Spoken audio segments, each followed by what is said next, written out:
உங்க வந்திருக்க எல்லாருக்கும் இனிய காலை வணக்கம். பாரதி ரொம்ப ஸ்பெஷலான ஒரு மனிதர் எங்க எல்லாருக்குமே. அவர் ஒரு சில பல வருடங்களுக்கு முன்னாடி ஒரு கதை வச்சிருக்கணும், வாங்க ஒர்க் பண்ணுங்க சொல்லி. அப்ப நாங்க யாருமே டேரக்டர்ஸ் ஆகல. லிங்குசாமி, பாலா சக்திவேல், நான், பிருந்தா சாரதி எல்லாருமே கூட்டிட்டு போய் கதை பேசாம எல்லாருக்குமே நல்லா சமைச்சு போட்டு ஜாலியா இருங்க, சந்தோஷமா இருங்க, கதையெல்லாம் அப்புறம் பேசிக்கலாம்னு சொல்லி சேலையூர்ல ஒரு பெரிய ஒரு ரெசார்ட்ஸ் மாதிரி ஒரு இடத்துல எங்களை கூட்டிட்டு போய் கதை பேசுறது படம் பண்றது எவ்வளவு ஈஸியா அப்படின்னு சொல்லி எங்களை கூல் பண்ணி தான் அவங்க வேலையை ஆரம்பிச்சாரு. பாரதிக்கு மாம்பழத்தோட வீடு இருக்குது, அசோகனோட வீடு இருக்குது, ஈசியாவோட வீடு இருக்குது, நிறைய சொத்து வச்சிருக்காரு. ஆனா அவர் சம்பாதிச்ச எல்லா சொத்தோட மிகப்பெரிய சொத்து பிசி சீரி சாரு, மருது சாரு, மேலுக்கு எல்லாருமே தான். நான் கேட்டேன், கேட்டீங்கன்னா 9 மணிக்கு விற்கிறீங்க, யாருமே வருவாங்க, ஏன்னு 9 மணிக்கு விற்கிறீங்க கேட்டேன். என் மேல அக்கறை இருக்கிறவங்க வருவாங்கடா அப்படின்னாங்க. அப்படி அவர் மேல அக்கறை இருந்து வந்த எல்லாருக்குமே இந்த சமயத்துல பெரிய ஒரு வணக்கத்தை தெரிவிச்சுக்கிறோம். அஜய் பாலா சொன்ன மாதிரி ரொம்ப ரசனக்காரர் அவரு. எங்களுக்கு ஆண்டன் சக்காவாகட்டும், அப்புறம் சிங்கி சைத் மத்தவ், அகிர குர்சோவா எல்லாருமே அறிமுகப்படுத்தி இவங்கதான் இருக்கிறாங்க சினிமாவுக்குள்ள, இதுதான் சினிமாவான்னு சொல்லி எங்களை மாதிரி ஆட்களுக்கு, கிராமத்துல இருந்த எல்லாருக்குமே உலக சினிமாவை அறிமுகப்படுத்தி ரொம்ப ஒரு ரசனையான ஒரு ஆளு. ஏதாவது கல்வியை சொன்னா உடனே 5 ரூபாய் கொடுப்பாரு. ஆமா, எல்லா நகையும் விற்ற பிறகு நகைகள் போட சமூகத்திற்கு மதத்திற்கு மாறி இருக்கிற அக்காங்க அழுதுகிட்டு 1000 ரூபாய் கொடுத்தாரு. அந்த மாதிரி என்ன சொல்றது, ரொம்ப இயல்பா அவருக்கு நீங்க ரொம்ப சினிமா கஷ்டப்பட்டு அப்படியே வறுமையில இருந்து அப்படி படமான அவசியமே கிடையாது. அவங்க எல்லாருக்குமே தெரியுமா, அந்த சார்லோட பதிப்படம் வச்சிருக்காரு அவரு. அதை கிட்டத்தட்ட ஒரு 1000 புத்தகங்கள் இன்ஜினியரிங் காலேஜ் புக்ஸ் அவர் வெளியிட்டிருக்காரு.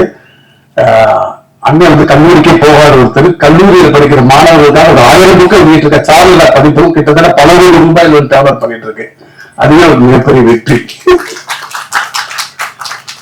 சினிமாலாம் ஜாலியா இருக்கும், கஷ்டமே படக்கூடாது. நம்ம என்ன சொல்லணும், நான் அடிக்கடி கேட்கிறப்ப சொல்லுவாரு, உலகத்துக்காக நீ எதையுமே மாத்திக்க, நீ செய், அதை உலகம் ஏத்துக்கும்.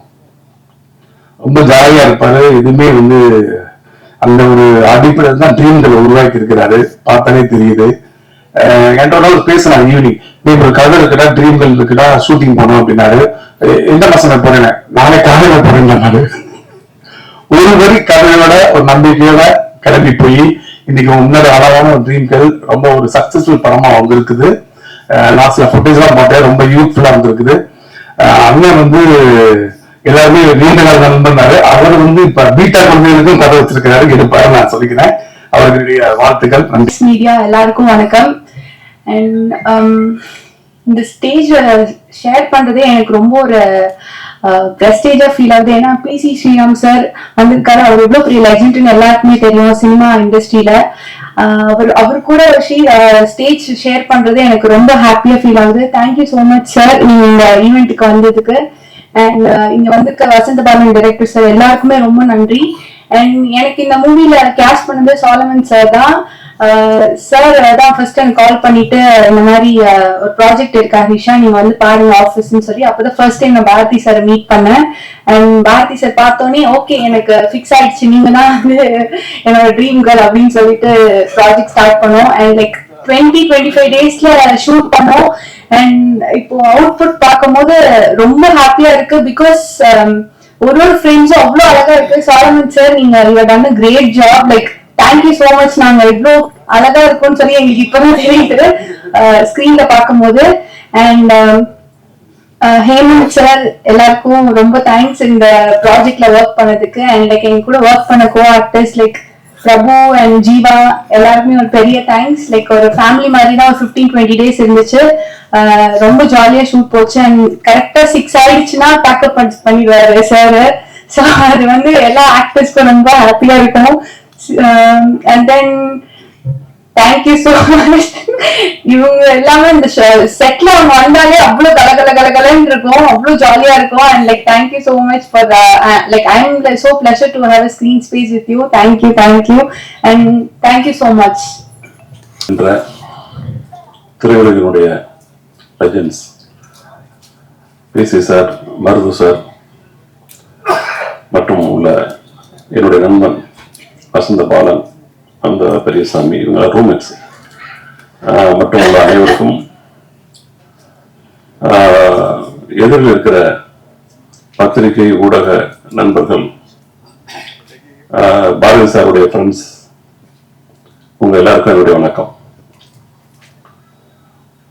பத்திரிகை துறையிலிருந்து அந்த நாற்காலில் இருந்து இந்த நாற்காலிக்கு வந்து உட்கார்ந்திருப்பவர்தான் எம்.ஆர். பாரதி. 92 நான் சென்னைக்கு வந்தேன். வந்து 2 அல்லது 3 நாளையும் பாரதி சாரை நான் வந்து ஏவிஎம் ஸ்டுடியோக்கு பக்கத்துல பார்த்தேன். வந்தோடனே எனக்கு உதவி இயக்குநராக வேலை செய்வதற்காக அங்கங்க அலைஞ்சி ஒரு 10-20 முயற்சிகள் தோல்வி அடைஞ்சிருக்கும் போது அவர் ஒரு நாள் வந்து ஒரு பத்திரிகை தொடங்கி இருக்கோம், அதுல வந்து சில பேட்டி கட்டுரைகள் எடுத்து தாங்கன்னு கேட்டாரு. பேசும் பொம்மை என்ற ஒரு படம் பத்திரிகை, அது அசோகன், அந்த பாக்கெட் நாவல் அசோகன் அவங்க நடத்தினது. அதுல அவர் எடிட்டர். அதுக்கு முன்னாடியே ஒரு பத்திரிகை துறையில நீண்ட நாளாக பணியாற்றியவர். அதுக்கு முன்னாடியே வந்து பிசி சாருடைய மீரா படத்துடைய கதாசிரியர். இருந்தாலும் அவர் அப்ப வந்து வாய்ப்பு இல்லைன்றதுக்காக சொல்றதில்லை, அதுக்கு மற்ற வேலைகள் செய்வார். அவருடைய வாழ்க்கை வந்து எனக்கு ரொம்ப இன்ஸ்பிரேஷனான ஒரு வாழ்க்கை என்று நான் பல முறை சொல்லியிருக்கேன், நினைச்சுப்பேன். ஒரு வாய்ப்பு இல்லை என்பதற்காக நாம் வந்து தேங்கி நிற்க வேண்டிய அவசியம் இல்லை. அவருக்கு சினிமா வாய்ப்பு இல்லை மீரா படத்துக்கு பிறகு, அதற்காக அவர் தயங்கவே இல்லை, பத்திரிகையாளராக வேலை செய்தார். அதுக்கு பிறகு வந்து தொலைக்காட்சி தொடர்ல போய், தொலைக்காட்சி தொடர் கூட அல்ல, தொலைக்காட்சியினுடைய நீங்களும் ஜெயிக்கலாம் அப்படின்னு வந்து வெற்றி பெற்ற மனிதர்களை பேட்டி எடுத்து, ஒரு பெரிய பிசினஸ்ல இருக்கிறவங்கள அவங்க வந்து அவங்களுடைய எக்ஸ்பீரியன்ஸ் எல்லாம் வந்து பேட்டி எடுத்து அதை ஒரு நிகழ்ச்சியாக பண்ணிட்டு இருந்தார். அந்த நிகழ்ச்சியில நான் உதவி இயக்குனர். உடனே இவரும் அஜயன் பாலாவும் நான் போனதுக்கு பிறகோ அல்லது நான் அவர் போனதுக்கு பிறகோ அவர்தான் ஃபர்ஸ்ட். அதுல வந்து அவர் உதவி இயக்குனர். நாங்க பல ஊர்களுக்கு போவோம். அவர்கள் எல்லாம் வந்து ஒரு விளம்பர படம் கூட எடுக்காத ஒரு தொழில் நிறுவனம், பெரிய நிறுவனம் நடத்திட்டு இருப்பாங்க.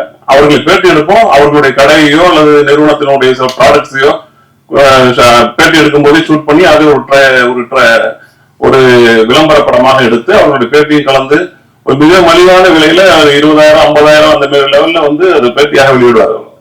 அது ஒரு 1/2 மணி நேரம் ராஜ் டிவில வந்தா எங்களுக்கு ஒரு 5,000 3,000 அவ்வளவுதான் லாபம் கிடைக்கும். அதுல எங்களுக்கு ஒரு சின்ன சம்பளம் கொடுப்பாரு. அப்படி அந்த வேலையை செஞ்சார். அதுக்கு பிறகு அவங்களுடைய மனைவி ஒரு புத்தகம் எழுதி கொடுத்தாங்க. அவங்க ஒரு இன்ஜினியரிங் காலேஜுடைய ப்ரொஃபசர். அந்த புத்தகத்தை வெளியிட்டார்.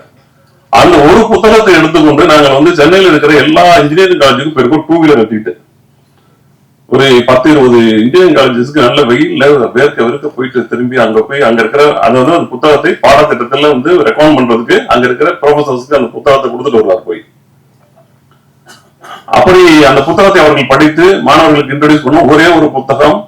அதுக்கு பிறகு ஒரு காலேஜையும் சேர்ந்து 30-35 காலேஜ்ல அது பாடத்திட்டத்துக்குள்ளார சப்டெக்ட், அதாவது ஒரு நான் டீடைல் மாதிரி அவங்க வந்து சப்போர்ட்டிவான டெக்ஸ்ட் புக்காக பயன்படுத்தப்பட்டது.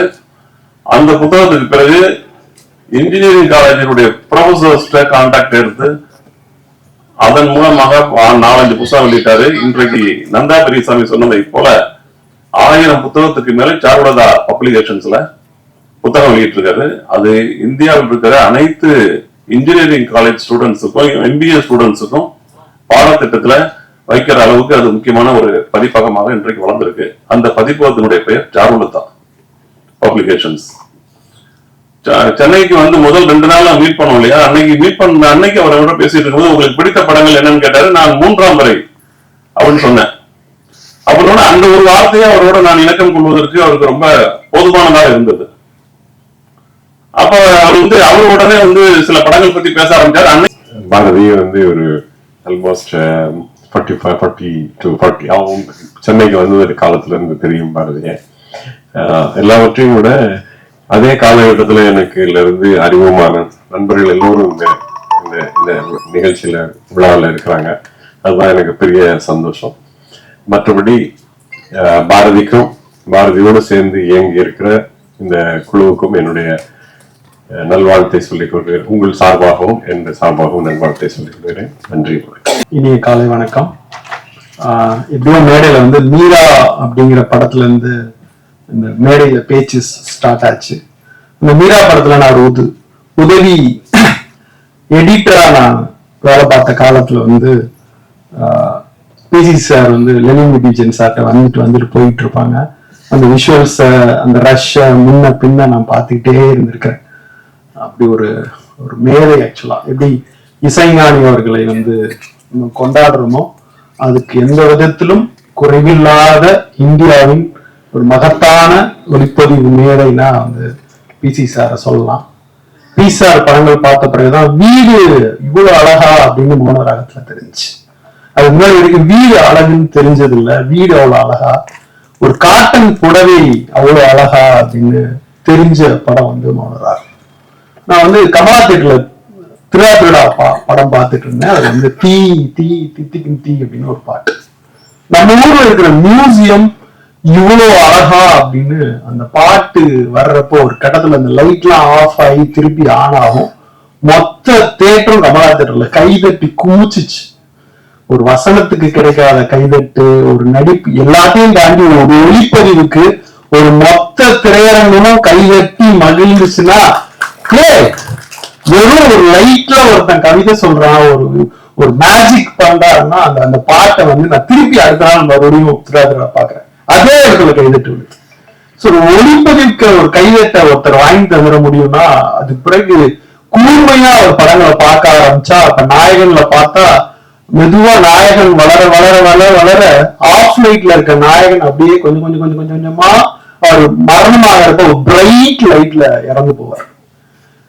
ஒரு கதாசிரியர் கதை சொல்லிட்டு இருக்க மாதிரி ஒளியில ஒரு கதையை கொஞ்சம் கொஞ்சமா சொல்லிட்டு இருக்க ஒரு மேதையா நான் வந்து பிசி சார் அவர்களை பாக்குறேன். அவருடைய டைரக்ஷன்ல வந்து குருதி புனல் ஆகட்டும், அக்னி நட்சத்திரம் ஆகட்டும். எனக்கு அக்னி நட்சத்திரத்தினுடைய போட்டோகிராஃபி எல்லாம் பயங்கர வியப்பா எப்படி அப்படின்னு மணிசாட்ட ஒரு தடவை கேட்டப்ப, கார்ட்டூன் படங்கள் எல்லாம் பாக்குற ஒரு மேஜிக் பண்ணணும் அப்படின்னு நானும் பேசிக்கிட்டு இருந்தோம் அப்படின்னு சொல்லலாம். என்ன வேணா இப்படி பண்ணலாம் அப்படி பண்ணலாம். நான் அந்த மேஜிக்ல வந்து ராஜா அந்த சாங்ல வந்து அப்படி இதுக்கு முன்னாடி சென்னையினுடைய எக்மோர் ரயில்வே ஸ்டேஷனை நம்ம பார்த்திருப்போமான்னு தெரியாது.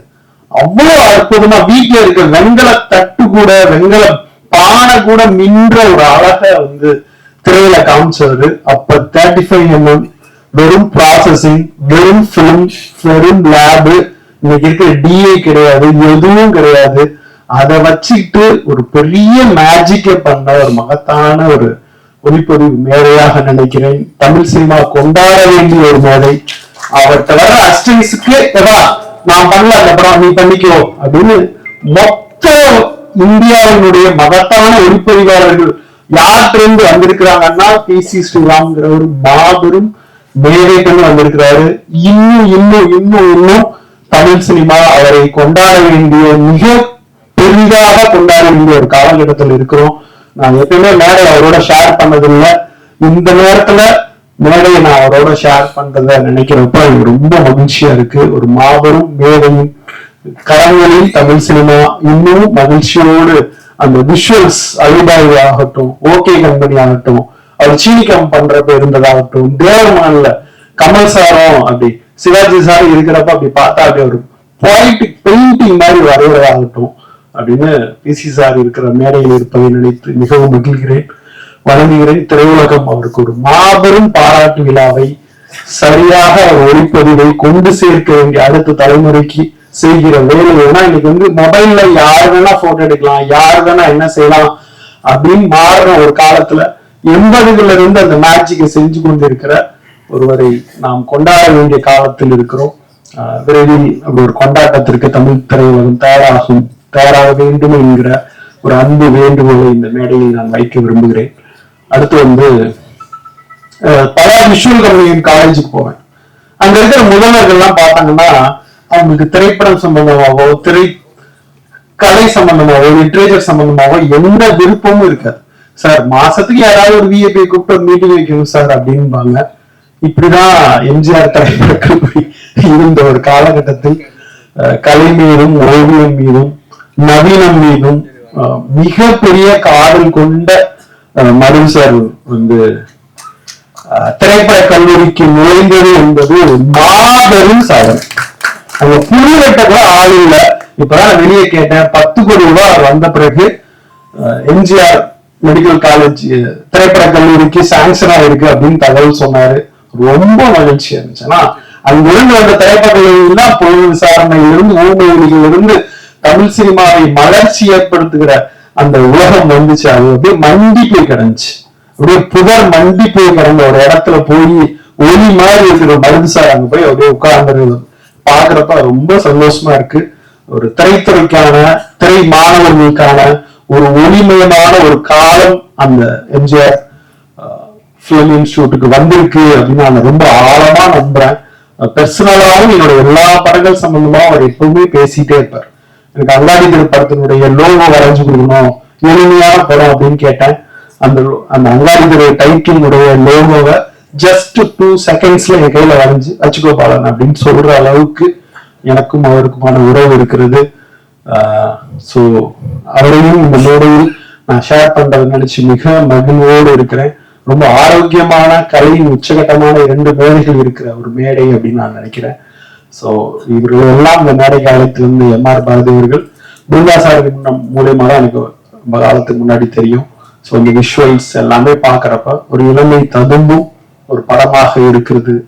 ஸோ இந்த டீமுக்கு மனமார்ந்த வாழ்த்துக்கள். நன்றி. வணக்கம். இந்த உலகநாயகன் பாரதியை இங்கு வேகூரமாக நான் வாழ்த்துகிறேன். ஏன்னா பாரதி எனக்கு நீண்ட நாள் நண்பன். பாரதி நான் காலேஜில் டிசைனராக வேலை செஞ்ச காலத்துல நான் நிறைய படங்களுக்கு டிசைனராக ஓவியராக என்னோட கெரியர் சினிமாவில் விட ஆரம்பிச்சது. வேலையில்லா மாமரம் அப்படின்ற ஒரு படத்துல நான் டிசைனராக வேலை செஞ்சேன். பாரதி அந்த படத்தினுடைய அசோசியேட் டைரக்டர்.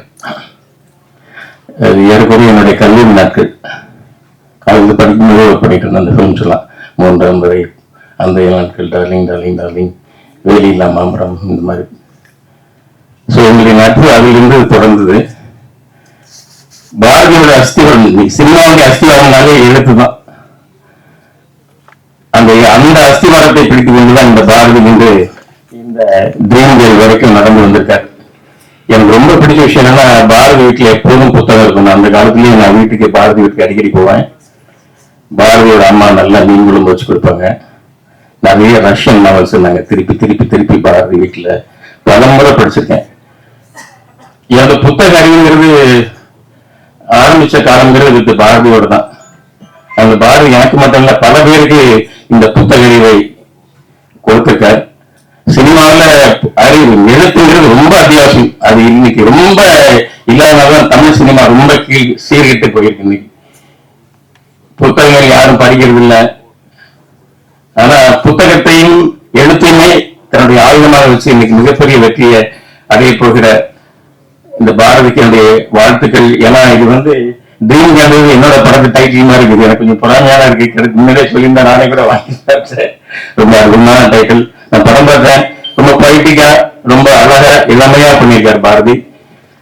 இந்த படம் வெற்றியடைய அவர் தொழில் எல்லாருக்கும், கலைஞர்கள், அவர் ஒர்க் பண்ண நடிகர்கள், டெக்னீஷியன்ஸ் எல்லாருக்கும் என்னுடைய வாழ்த்துக்கள். வெற்றி விழாவில் மீண்டும் சந்திப்போம். நன்றி, வணக்கம். நிறைய பேசலாம் நினைச்சேன். ரொம்ப டைம் வச்சு நான் ரொம்ப பேசல. நிறைய பேசுறது விஷயம் இருக்கு. ஆனா என்னோட அழைப்பேற்ற இங்க வந்த அத்தனை பேருக்கும் ரொம்ப நன்றி. நான் ஒரு வாட்டி போன்ல தான் கூப்பிட்டேன். அத்தனை பேர் வந்தாங்க, என்னை மதிச்சு அவங்களுக்கு நன்றி சொல்லிக்கிறேன். இன்னொரு சந்தர்ப்பத்தில் நான் வேற பேசியிருக்கிறேன். நன்றி.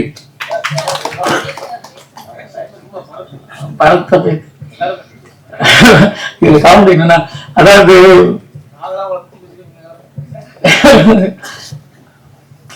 எப்படி சொல்றேன்னா, ஆக்சுவலா நான் சினிமாவுக்கு ஃபர்ஸ்ட் அசிஸ்டன்ட் அந்த ட்ரை பண்றப்ப எல்லாமே எனக்கு நல்ல கம்பெனியே கிடைக்கல.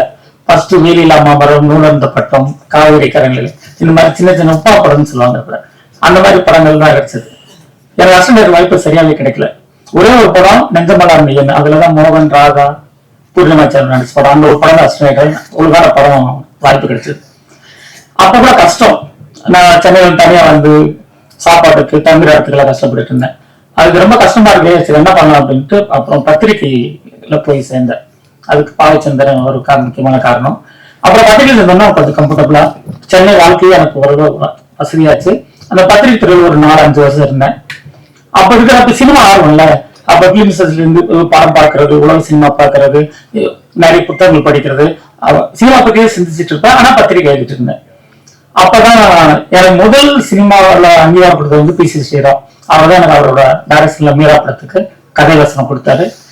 அது எனக்கு ஒரு நல்ல இதா இருந்தது. அதுக்கப்புறம் தான் திருமணம் ஆச்சு. திரும்ப ஒரு பட முயற்சியில கொஞ்சம் தோல்வி. படம் ஐயா ஒரு கதை ஸ்கிரிப்ட் எழுதி சரியா இல்லை. அப்புறம் சரி என்ன சும்மா இருக்கிறது அப்படின்னு சொல்லிட்டு, ஏன்னா நான் சினிமாவை ரொம்ப நேசிப்பேன். அதே நேரத்தில் சினிமாவாக நான் வந்து கஷ்டப்பட மாட்டேன். சரி அடுத்த வேலை செய்யலான்ட்டு ராஜ் டிவில நிகழ்ச்சி தயாரிப்பாளர் மாதிரி நிறைய நிகழ்ச்சிக்கு பண்ணேன். அதுல நிறைய பணமும் விளம்பர படம் எடுக்கிற வாய்ப்பும் கிடைச்சது. அப்ப என் லைஃப் ரொம்ப கம்ஃபர்டபுள் ஆச்சு. ஏன்னா அப்ப எனக்கு 2 பசங்க, ஃபேமிலியை நல்லா பாத்துக்க முடிஞ்சுச்சு. சரி அப்புறம் இன்னும் சரியா அதுல கூட என்னன்னா ஒவ்வொரு விளம்பர படம் எடுக்கிறது நிகழ்ச்சி பண்றதுல கொஞ்சம் ஸ்ட்ரெயின் இருந்தது. அதுக்கப்புறம் கல்லூரிக்கு புத்தகம் போட ஆரம்பிச்சேன். இதுவும் சொல்லிட்டு அது ஒரு வாய்ப்பு அமைஞ்சது.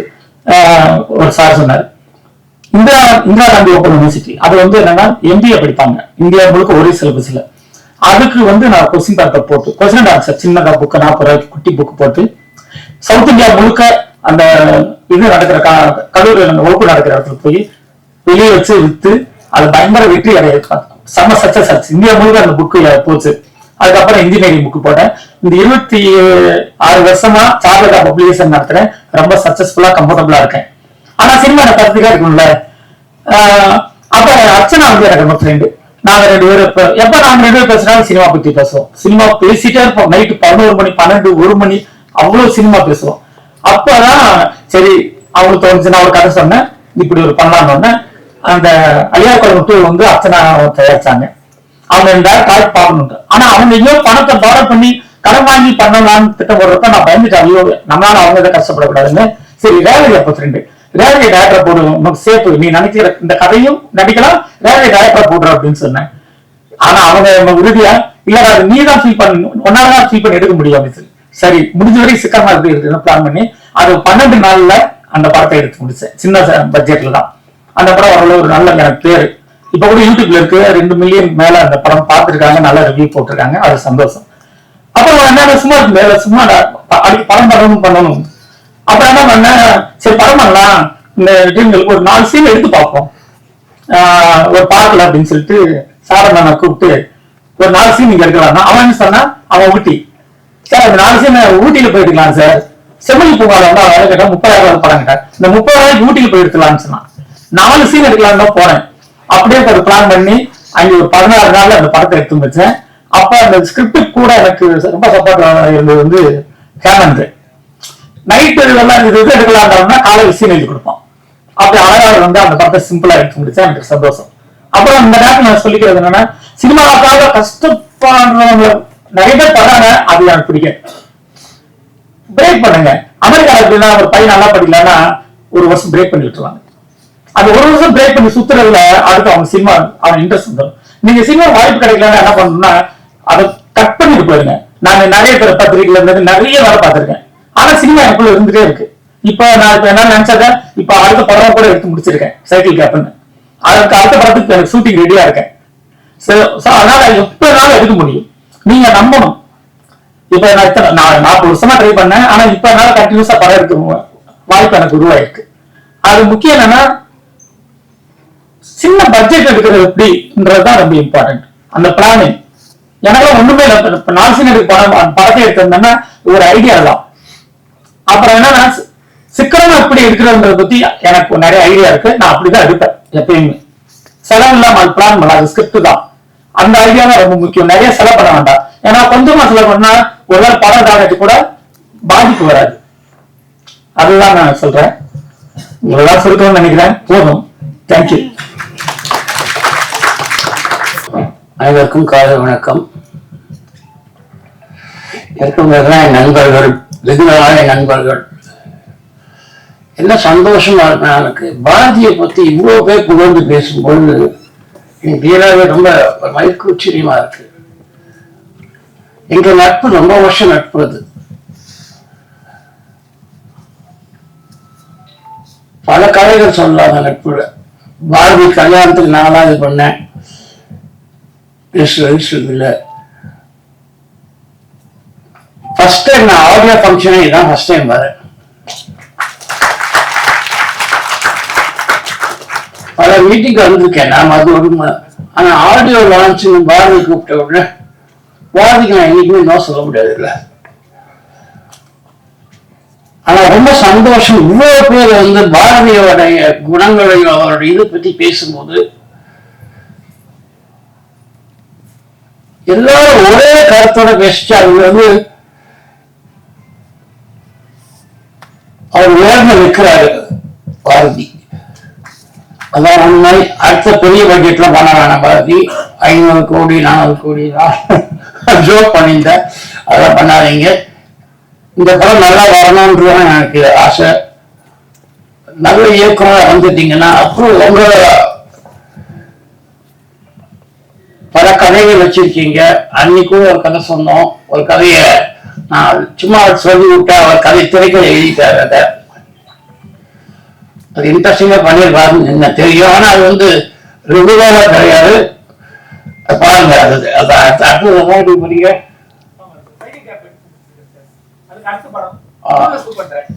Okay okay okay. ரொம்ப அவர்தான் திரைக்கதை எழுதியிருக்க, ரொம்ப இன்ட்ரெஸ்டிங்கா இருக்கும். பாரதி, என் வாழ்த்துக்கள் வாழ்த்துக்கள் வாழ்த்துக்கள். ஓகே.